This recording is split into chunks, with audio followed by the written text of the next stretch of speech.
Saudara, 40 nama telah diusulkan untuk mendapatkan gelar pahlawan. Lalu apa saja yang menjadi syarat utama penentuan tokoh kepahlawanan nasional di Indonesia? Untuk membahasnya saat ini sudah bersama kami di studio Dr. Makrun Sanjaya selaku pimpinan Majelis Pustaka dan Informasi PP Muhammadiyah, dan ada pula Kiai Haji Arif Fahrudin selaku Wakil Sekjen Majelis Ulama Indonesia.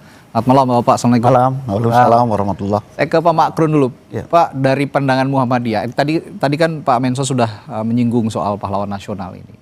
Besok juga katanya akan diumumkan dari sejumlah tokoh yang sudah diseleksi begitu kira. Nah, dari Muhammadiyah sendiri, kategori yang bisa dimasukkan menjadi seorang tokoh menjadi seorang pahlawan nasional menurut Muhammadiyah apa saja? Ya, jadi Muhammadiyah sudah mengkaji ya dari sisi ketokohan beliau sebagai presiden kedua. Kita melihat menilai sosok seseorang itu harus secara komprehensif ya, tidak bisa sepotong-sepotong. Dan setelah kita teliti juga, sejak zaman revolusi kemerdekaan, beliau ini sudah memberikan bagaimana kontribusinya terbesar bagi bangsa. Okay. Ya, jadi kalau kita menyinggung sosok misalnya Presiden kedua RI Pak Soeharto itu sejak tahun 1946 sudah melakukan berkontribusi kepada yang waktu itu sejarah mencatat ada semacam kudeta yang dilakukan oleh kelompok kiri ya. Dan Pak Harto sebagai militer bisa menanggulangi hal itu tersebut. Okay. Belum lagi ketika serangan umum 1 Maret di Yogyakarta yang kemudian menjadi salah satu episode sejarah bangsa yang gimana kita mempertahankan kemerdekaan. Okay. Sampai kemudian G30 SPKI, beliau sebagai tokoh utama yang bisa menyelesaikan persoalan itu. Dan ketika beliau menjabat itu, dunia mengakui salah satunya adalah ketika kita bisa mencapai sebuah pencapaian ya, di mana kita mencapai swasembada pangan. Dan itu diakui di dunia sampai beliau pidato di forum FAO ya. Oke, itu tadi Pak Harto. Tapi kalau kita bicara tokoh nasional dan presiden, mantan presiden begitu, ada juga nama Abdurrahman Wahid atau Gus Dur. Nah, kalau bicara ketokohan dan juga kategori yang sudah diseleksi oleh Mensos, bagaimana sosok Gus Dur ini bisa menjadi pahlawan nasional? Saya kira sama, dan saya sependapat apabila kita dalam memperlakukan pimpinan itu ya, menilai pimpinan, ada filosofi Jawa yang menurut saya sangat elegan kita coba kaji, yaitu mikul dhuwur mendem jero. Ya. Tidak ada manusia yang sempurna. Tapi kalau kita sebagai bangsa hanya mencari-cari kesalahan, hanya mencari-cari kekurangan, mengudal-udal apa yang masa lalu, tentu kita tidak akan maju ke depan. Baik. Ya. Jadi kita mungkin kaca spion ibarat orang nyetir ya. Kaca spion itu perlu untuk sebagai pembelajaran, sebagai apa yang hikmah kita ambil. Tapi ke depan kita harus tatap.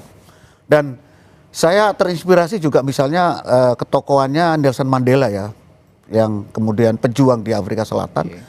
Dia bertahun-tahun dipenjara oleh rezim apartheid, begitu keluar dia melakukan rekonsiliasi, memaafkan tapi tidak melupakan. Nah, itu penting. Baik. Jadi sebagai pembelajaran buat juga generasi muda yang akan datang. Baik, saya ke Yai Arif. Yai, kalau bicara soal pahlawan, bisa ketokohan dan pahlawan, definisi pahlawan bagi negara Indonesia ini menurut Yai apa sih dari pandangan Yai? Ya, jadi pahlawan itu kan pada umumnya itu kan mereka yang banyak jasa ya. Berjasa satu kepada bangsa, negara.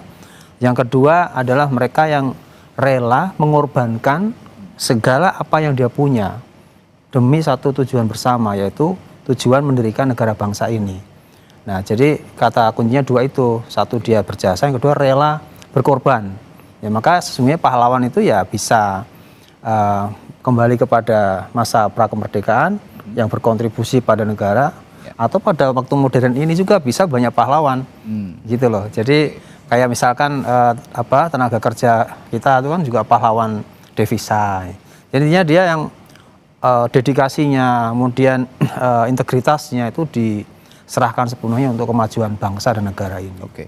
Indonesia ini sebenarnya kan negara dengan multireligi, multiras, multisuku, multibudaya begitu. Tapi kita sekarang kita tarik ke kacamata Islam misalnya. Dapatkah Anda berbagi contoh misalnya Yai dari sejarah Islam atau perjuangan kemerdekaan Indonesia di mana bangsa menunjukkan penghormatan terhadap jasa pemimpin dan para pahlawannya kira-kira?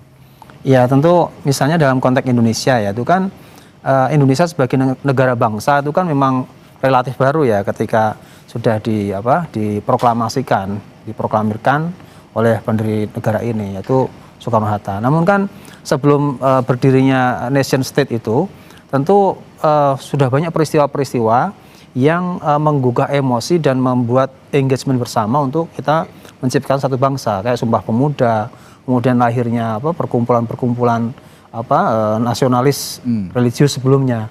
Jadi itu tentu bibit-bibit untuk menuju common sense bersama yang namanya Negara Kesatuan Republik Indonesia. Itu juga tentu menjadi hal yang tidak bisa kita lupakan. Gitu. Oke. Saya juga menanyakan hal yang sama. Ada dua nama mantan presiden kita, ada Presiden kedua Republik Indonesia Pak Harto dan Presiden keempat Abdurrahman Wahid. Ya. Nah, melihat dua sosok tokoh ini, mantan presiden ini yang akan kemungkinan besar akan menjadi pahlawan nasional, bagaimana? Ini menarik, ya, karena dua sosok ini, dua tokoh ini menggambarkan dua situasi yang cukup berbeda, tapi dalam satu frame yang sama. Perbedaannya misalnya begini, Mas, Pak Harto, itu kan tadi Pak Macron juga sudah menyebutkan kontribusi beliau itu sebelum bahkan dimulai di era revolusi kemerdekaan ini, merebut kemerdekaan. Kemudian di masa transisi dan sampai kemudian beliau itu menjadi pimpinan di ABRI, ya, Pangkostrat dan sebagainya, sampai kemudian menjadi presiden. Jadi era sebelum kemerdekaan, walaupun sebentar, kemudian kemerdekaan dan menjadi presiden 32 tahun. Kalau Gus Dur itu identik dengan jasa-jasa beliau itu kan, selain beliau punya terah, ya, terah ulama-ulama besar yang itu semua adalah pendiri negara ini, mulai Menteri Agama pertama Kiai Haji Wahid Hasyim, abahnya, sama kakeknya Hadratus Syekh Kiai Haji Hasyim Asy'ari yang menggelorakan resolusi jihad.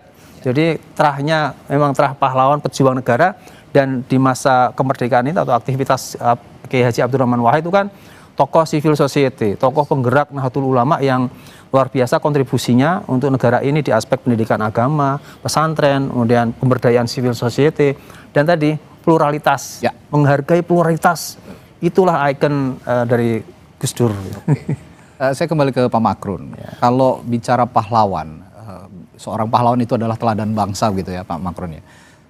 Menurut Bapak seperti apa yang bisa dilanjutkan dalam pembangunan bangsa kita sampai ke depan, bahwa pahlawan ini bisa menjadi inspirasi bagi kita semua, terutama anak-anak muda yang sekarang sepertinya tidak seperti dulu ya. Kalau kita sangat-sangat menghargai pahlawan, sekarang agak pudar gitu. Bagaimana Anda juga menanamkan hal-hal ini kepada anak-anak muda, bahwa pahlawan ini sebenarnya bisa diteladani sampai masa yang tidak bisa ditentukan sebetulnya? Ya, kalau saya membaca kategorisasi ya pahlawan itu di dalam undang-undang yang kita gunakan itu adalah minimal ada dua bentuk yang bisa dilihat, bisa dibuktikan, bisa dirasakan, bisa dilanjutkan, yaitu kesediaan berkorban untuk bangsa, untuk negara, untuk masyarakat, untuk kehidupan, untuk kemanusiaan. Yang kedua adalah dia mencapai sebuah prestasi atau capaian tertentu yang kemudian bisa menjadi role model, ya. Kemudian ada jejaknya, kemudian mungkin dapat rekognisi baik dari regional maupun internasional. Saya kira di era kini generasi muda juga harus tidak boleh melupakan sejarah. Dan kalau kita belajar sejarah juga membentuk sejarah yang baru. Bahwa yang namanya pengorbanan, bahwa yang namanya pencapaian prestasi itu harus terus digaungkan, dilanjutkan dengan bentuk yang berbeda tentu. Kalau zaman 45 sampai ke 65 misalnya kan penuh dengan pergolakan politik dan militer ya. Tapi kalau sekarang tentu untuk mencapai misalnya pembangunan bangsa, meningkatkan sumber daya manusia sehingga kita bisa bersaing secara global, tentu anak-anak muda saat ini ya, adik-adik kita, anak-anak saya mungkin juga harus memiliki semangat yang sama. Dia harus mampu berkorban, merelakan dirinya berkorban untuk sesuatu yang tujuan baik, untuk membangun masyarakat, juga dia mencapai prestasi. Ya, jangan bahasa sekarang, jangan cuma omon-omon kira-kira gitu ya. Jadi harus konkret, harus ada prestasi, harus ada capaian, dan itu role model banyak sebenarnya.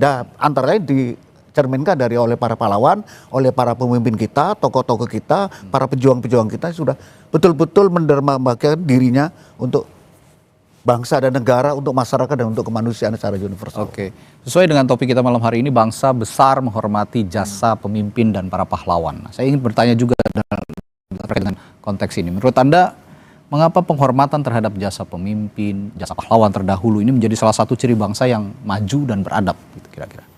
Ya, saya kira memang di era informasional sekarang ini ya, komunikasi, informasi itu banjir, ya.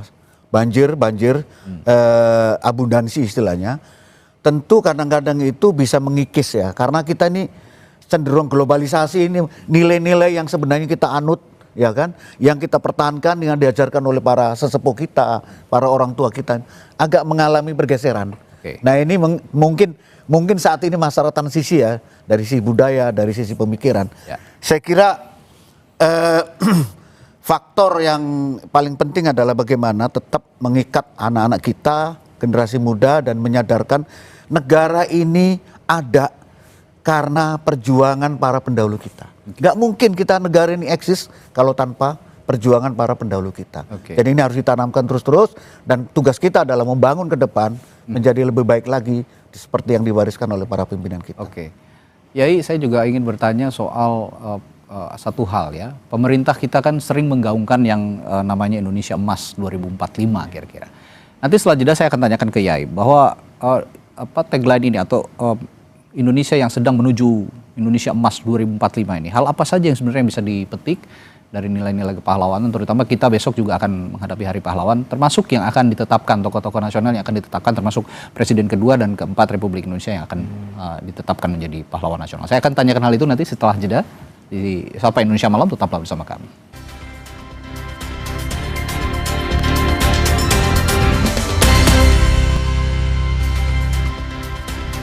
Kami lanjutkan tema malam hari ini menyebut Hari Pahlawan besok dengan memperbincangkan bangsa yang besar, bangsa yang bisa menghargai pemimpin dan pahlawannya. Tadi saya sebelum saya lanjutkan dialog ini, saya akan bacakan pernyataan dari Menteri Sekretaris Negara Prasetyo Hadi yang bilang bahwa Presiden Prabowo Subianto besok akan mengumumkan nama tokoh yang ditetapkan sebagai pahlawan besok, dan Mensesnek sebut ada 10 nama yang akan diumumkan. Rencana Mas mau diumumkan? Apanya? Besok insya Allah akan diumumkan. Diumumkan oleh siapa, Pak? Ya. Diumumkan langsung oleh Pak Presiden atau seperti apa? Iya. Kurang lebih 10 nama. Artinya mungkin bisa dikasih tahu, Mas, ya. Hah? Presiden kedua masuk. Ya, masuk.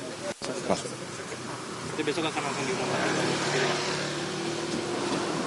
Dan sekali lagi, sebagaimana kemarin juga kami sampaikan, itu kan bagian dari bagaimana kita menghormati ya, para pendahulu, terutama para pemimpin-pemimpin kita yang apapun sudah pasti memiliki jasa yang luar biasa kepada bangsa dan negara. Tadi sebelum jeda saya bertanya ke Yai Arief bahwa saat ini pemerintah terus menggaungkan Indonesia Emas 2045. Nah, berkaitan dengan konteks itu, saya bertanya juga, sebenarnya hal apa yang bisa dipetik menuju Indonesia Emas 2045 dikaitkan dengan konteks Hari Pahlawan ini? Hal apa saja yang bisa dipetik termasuk keteladanan dari nilai-nilai kepahlawanan di Indonesia? Ya, baik. Jadi Indonesia Emas 2045 itu kan suatu target ya, capaian, dan sekaligus di situ ada harapan. Untuk harapan itu kan diciptakan ada ukuran-ukuran yang logik dan ilmiah gitu. Nah, memang dalam agama, khususnya dalam Islam itu memang disebutkan bahwa dalam setiap 100 tahun itu pasti ada tokoh ataupun ada semangat yang sifatnya itu pembaruan. Nah, mungkin kalau kita hitung dari perjalanan bangsa ini ya, dari mulai merdeka, itu kan dalam proses kemerdekaan yang menuju ke 100 tahun ini. Nah, itu tentunya bisa kita ambil di sana adalah bagaimana kita pertama mensyukuri dulu, mensyukuri semua generasi ini, terutama yang milenial tadi, yang Gen Z, yang Alpha. Saya tuh ada kekhawatiran kalau tidak pandai menghargai jasa para pahlawan pendiri bangsa ini atau siapapun yang telah berkontribusi kepada negara ini, maka ya dia tidak akan pandai bersyukur dengan adanya negara ini. Padahal di negara ini kita semua itu bernafas, ada oksigennya. Dari negara ini kita itu bisa makan sumber daya alamnya, tanaman-tanamannya, airnya. Nah, kalau kita tidak bisa mensyukuri itu ya siap-siap saja nanti 2045 kita tidak bisa meraih Indonesia Emas. Malah yang terjadi, yang diharapkan adanya bonus demografi itu malah jadi generasi yang kurang maksimal gitu ya. Nah, ini yang perlu diantisipasi. Makanya dalam Islam itu kan disebutkan bahwa siapa yang pandai bersyukur, maka nikmat itu akan ditambah oleh Tuhan. Dan kalau tidak pandai bersyukur, Wah, nanti banyak sekali cobaan ujian untuk bangsa kita ini. Ya, Gitu. ini termasuk bersyukur kita memiliki pahlawan-pahlawan yang Iya. sebelumnya pernah memperjuangkan bangsa dan negara. Betul. Pak Makrun, ini kan sebenarnya dari 10 nama yang akan ditetapkan besok, itu sebelumnya ada 40 nama dan terus mengerucut hingga ke 10 nama. Dari 40 nama hingga sekarang 10 nama, kira-kira Anda melihat ada kriteria khusus yang bisa dikerucutkan sehingga 10 nama ini nantinya akan ditetapkan menjadi pahlawan nasional yang baru? Ya sebenarnya kalau saya pelajari, saya riset tadi itu, dari 40 ini sebenarnya layak semuanya. Oke. Cuma mungkin ya nggak mungkin ya seketika 40 jadi pahlawan seketika, mungkin nanti pada tahap-tahap berikutnya. Tetapi saya lihat kembali kepada kriteria kepahlawanan tadi dikaitkan dengan juga generasi muda saat ini, bahwa yang namanya kriteria berani, sedia, berkorban, mengorbankan apa saja yang dia punya untuk kepentingan masyarakat, kepentingan bangsa, negara kalau dia dalam tataran di struktur gitu ya. Dan yang kedua adalah bagaimana mencapai prestasi. Ada capaian, ada alat ukur, ada KPI-nya. Seseorang yang bisa disebut pahlawan itu apa? Ya. Tentu tidak bisa untuk diri sendiri sebagai pahlawan. Mungkin hanya untuk keluarga. Tapi bagaimana pencapaian ini bisa berpengaruh kepada masyarakat. Nah, ini ada kaitannya tadi dengan pertanyaan yang kepada Pak Yai. Saya pikir kalau anak-anak muda sekarang ini tidak mencerminkan dua kriteria tadi, maka Indonesia emas ini agak mengkhawatirkan. Kalau semuanya selfish ya, sebagai individu anak bangsa selfish, hanya mementingkan diri, kemudian ya sudah kita mencapai begini ya sudah begini-begini aja. Saya kira ini momentum juga ya. Tinggal berapa tahun ini? Tinggal 20 tahun lagi. Ya. Jadi yang sekarang ini kira-kira umur 10 tahun, 15 tahun, mereka inilah yang akan memegang tampuk masyarakat bangsa kita di masa mendatang. Makanya tahun 2045 ya sebagai tahun Indonesia emas itu bisa digenjot dari sekarang, dan perlu kita gerakan penyadaran itu tadi. Kalau mau disebut pahlawan dan harus bersumbangsi kepada bangsa dan negara, itu tadi harus ada semangat berkorban dan harus ada mencapai prestasi tertentu. Nah, 10 orang yang akan ditetapkan menjadi pahlawan nasional ini kan akan menjadi memori nanti di kemudian hari, terutama bagi anak-anak muda, termasuk anak-anak sekolah. Saya bertanya ke Pak Makrun, seperti sebagai Muhammadiyah juga sebagai lembaga pendidik juga, kira-kira strategi pendidikan yang bisa diterapkan untuk menanamkan nilai penghormatan terhadap jasa pemimpin dan juga para mantan presiden, para pahlawan, apa yang kira-kira bisa diterapkan? Saya kira teladan yang terus-menerus diterapkan ya. Saya juga guru, saya juga dosen ya. Ketika saya mengajar, kalau hanya memberikan ilmu tanpa memberikan nilai-nilai ya, soft skillnya nggak kita bangun, tidak memberikan contoh. Contohnya dalam disiplin. Ini tantangan berat kita. Saya 5 tahun ini jadi dosen, merasakan betul bagaimana pada awal-awal itu sulit sekali. Tetapi dengan metode tertentu, saya itu punya target. Misalnya begini contohnya, untuk mendidik anak-anak supaya disiplin. Karena disiplin ini penting. Pekerjaan apapun kalau tidak memiliki disiplin yang baik, itu integritasnya akan tercoreng. Bagaimana saya harus mendahului mahasiswa sebelum mahasiswa datang, bila perlu. Jadi saya lomba-lomba itu. Nah jadi keteladanan ini penting, dan para tokoh-tokoh yang baik besok yang diumumkan 10 maupun yang 40, itu saya kira sudah memberikan sebuah keteladanan yang berbagai bidang kan. Ada guru, ada guru, ada mungkin tentara, ada pemimpin bangsa. Itu semuanya patut kita tiru, dan keteladanan itu penting. Makanya para pemimpin kita juga sekarang ditantang untuk memberikan teladan yang baik kepada generasi muda. Teladanan kepemimpinan itu dicontohkan dari skup yang paling kecil dulu begitu. Betul, dari lingkungan yang paling kecil dulu baru berjenjang ke tingkat yang lebih tinggi. Terakhir saya ke Ye Arif. Sebenarnya keberhasilan yang bisa dipetik dari para mantan presiden yang masuk dalam usulan pahlawan ini, misalnya swasembada pangan atau macan Asia dan sebagainya, apa saja sih kira-kira, Yai?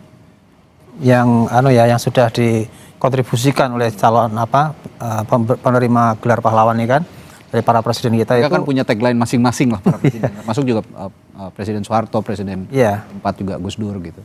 Jadi memang di dalam Islam itu atau di santri itu ada istilah gini, likul makom makol. Dalam setiap era itu ada tokohnya, dan setiap tokoh punya eranya. Nah jadi misalnya apa yang baik-baik itu tentulah yang harus bisa dipetik dengan seksama, dipelajari, kemudian dijadikan legacy untuk generasi berikutnya. Maka kan dalam tuntunan Al-Quran itu kan manusia tuh diseru, lihatlah masa lalumu untuk masa depanmu. Jadi memang tantangan sekarang itu mentransmisikan mentransmisikan capaian-capaian kebaikan yang sudah dilegasikan oleh para presiden kita sebelumnya itu untuk kita transmisikan kepada dan transformasikan kepada generasi sekarang ini. Tantangannya memang lumayan karena saya katakan tadi zamannya udah berubah, udah berbeda sekarang.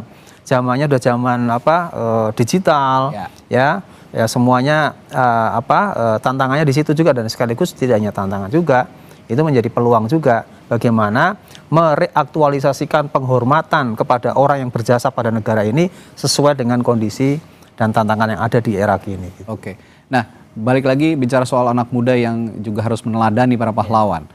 Anak muda sekarang ini kan perlu contoh begitu ya, perlu sikap yang harus bisa dilihat terlebih dahulu. Singkat saja, kira-kira dampak positif bagi bangsa jika kita secara konsisten menghormati jasa pemimpin dan juga para pahlawan apa saja? Itu sangat luar biasa sekali ya. Bangsa ini tidak akan survive kalau dia mengalami ketercerabutan budaya. Jadi pentingnya mengapa kita generasi sekarang dan masa depan itu untuk selalu mengingat melihat pada generasi sebelumnya, dalam hal ini kontribusi para pendiri bangsa kita atau para presiden kita itu supaya culture kemudian DNA bangsa ini tidak tercerabut. Kalau sudah tercerabut artinya bangsa ini tidak bisa menghargai capaian-capaian positif yang dihasilkan oleh anak bangsanya sendiri. Ini bencana kenegaraan dan bencana kebangsaan. Kita anak-anak kita atau generasi ke depan mengalami alienasi. Nah ini yang saya khawatirkan dan disebutkan dalam Al-Quran tadi. Kalau kau pandai bersyukur akan ditambah nikmatnya. Tapi kalau tidak pandai bersyukur, lupa dengan siapa yang berjasa di negara ini, siap-siap nanti cobaan dan ujian kebangsaan kita lumayan berat ke depan. Gitu. Artinya kesimpulan kita hari ini dalam perbincangan kita hari ini terutama untuk anak-anak muda, untuk menjadi bangsa yang besar sekali lagi, hormati jasa para pahlawan, hormati para pemimpin, niscaya kita juga bisa mendapatkan keteladanannya kira-kira. Baik, terima kasih Kiai Haji Arif Fahrudin dari Wakil Sekjen Majelis Ulama Indonesia dan juga Pak Makrun Sanjaya, pimpinan Majelis Pustaka dan Informasi PP Muhammadiyah telah berbagi perspektifnya malam hari ini soal pahlawan.